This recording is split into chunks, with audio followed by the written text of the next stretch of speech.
Nah, ini dia penampakan dari Pru Prime Healthcare Plus atau Black Card Plus. Sebenarnya apa sih Black Card Plus ini? Black Card Plus adalah proteksi kesehatan yang terbaru dari Prudential, terbaik, termurah, dan terbagus di industri. Oke, pastikan teman-teman memilikinya ya.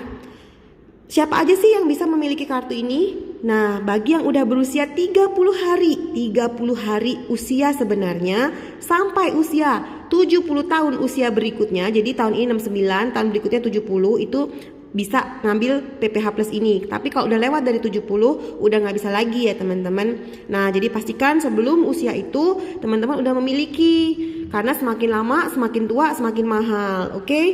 Nah, apa aja sih sebenarnya manfaatnya dari PPH Plus ini? Oke, Black Card ini atau PPH Plus ini punya 5 plan, oke? Plan yang pertama adalah bronze, nih ya teman-teman, bronze. Yang kedua adalah silver, yang ketiga adalah gold, yang keempat platinum, yang kelima adalah diamond. Apa bedanya? Nah, bronze ini hanya mengcover Indonesia aja. Silver mengcover Asia kecuali Singapura, Jepang, dan Hong Kong. Kalau gold mengcover seluruh Asia. Kalau platinum cover seluruh dunia kecuali Amerika Serikat. Kalau diamond cover seluruh dunia. Oke, terserah teman-teman mau pilih yang mana.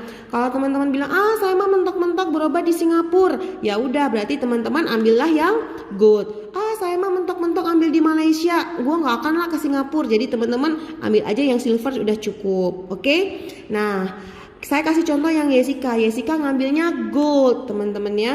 Nah, teman-teman, baik bronze maupun silver maupun gold, ini ada 2 pilihan, A dan B, A dan B, A dan B. Ini maksudnya apa?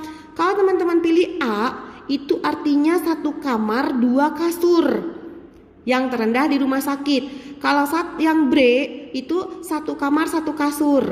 Oke ya.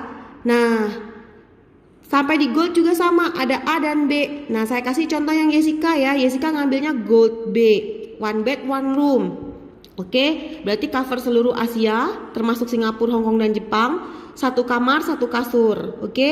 Nah, kemudian ada opsinya, opsi 1 dan opsi 2. Yang opsi 1 1.500.000, yang opsi 2 5 juta. Loh, yes, katanya 1 bed 1 room. Kenapa kok masih ada harga kamar? Nah, ini bedanya teman-teman ya. Jangan salah kira harga kamarnya 1.500.000. No, nggak seperti itu. Misal nih, teman-teman ngambil yang opsi 1 yang 1.500.000. Nih, misal berobat ke Singapura. Ke Singapura harga kamarnya 1 bed 1 room the cheapestnya yang terendahnya itu misalnya 8 juta di Mon.i.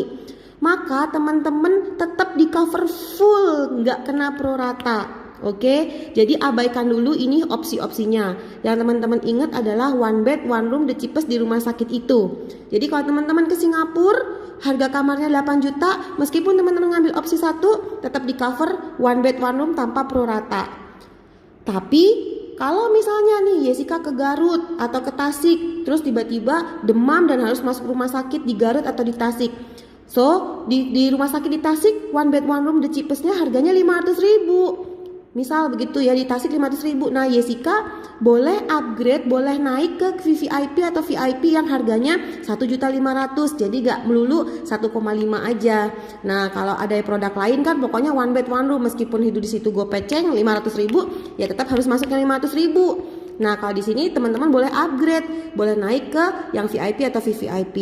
Sampai sini jelas ya. Nah, kalau Jessica ngambilnya Gold B, 1 bed 1 room. Opsi 2 5 juta.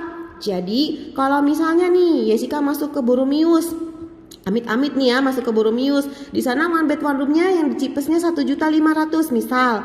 Nah, Jessica boleh naik kelas nih, boleh naik ke yang suite atau yang ke eksekutif gitu teman-teman. Oke, jelas ya. Oke. Nah, dan teman-teman, kalau udah tentuin ke hal yang kamar, kita lihat nih manfaatnya apa aja. Nah, manfaatnya nih 1 tahun pokoknya teman-teman di cover 365 hari ya. Mau masuk rumah sakit 365 hari selama setahun juga mah enggak. Kalau ada tahun kabisat gimana? Yes, 366 sama aja, 366 hari teman-teman akan di cover. Oke?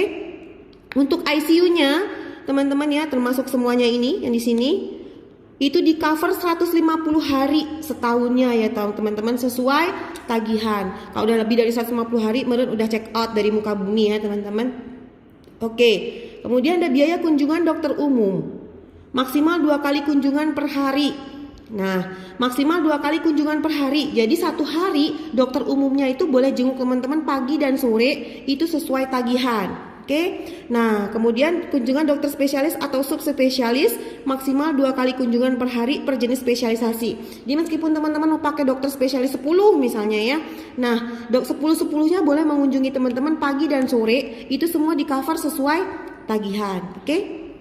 Kemudian ada biaya tindakan bedah. Biaya tindakan bedah ini operasi teman-teman ya. Aneka perawatan rumah sakit misalnya obat-obatan, infus dan lain-lain. Biaya perawatan oleh juru rawat inap setelah rawat inap ya maksimal 120 hari setahun. Ini sesuai tagihan semua ya. Terus biaya ambulan lokal juga sesuai tagihan. Fisioterapi, okupasi atau terapi wicara ini juga ya di cover sesuai tagihan. Nah, nanti teman-teman tinggal minta ke Jessica ini apa aja ya tabelnya boleh. Jessica jelasin secara umum dulu di sini. Nah, kemudian ada biaya pendamping nih ya. Jadi misalnya Jessica sakit nih, Jessica kan ambil Gold B nih. Nah, si Sandi suami yang nemenin itu dapat jatah 850.000, tapi bukan dikasih uang 850.000 ya.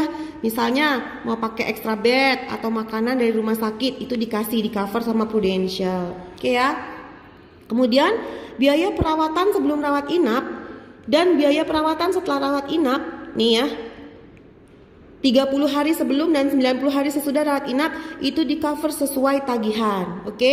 Misalnya kayak apa sih gitu ya. Misalnya hari ini Jessica sakit demam.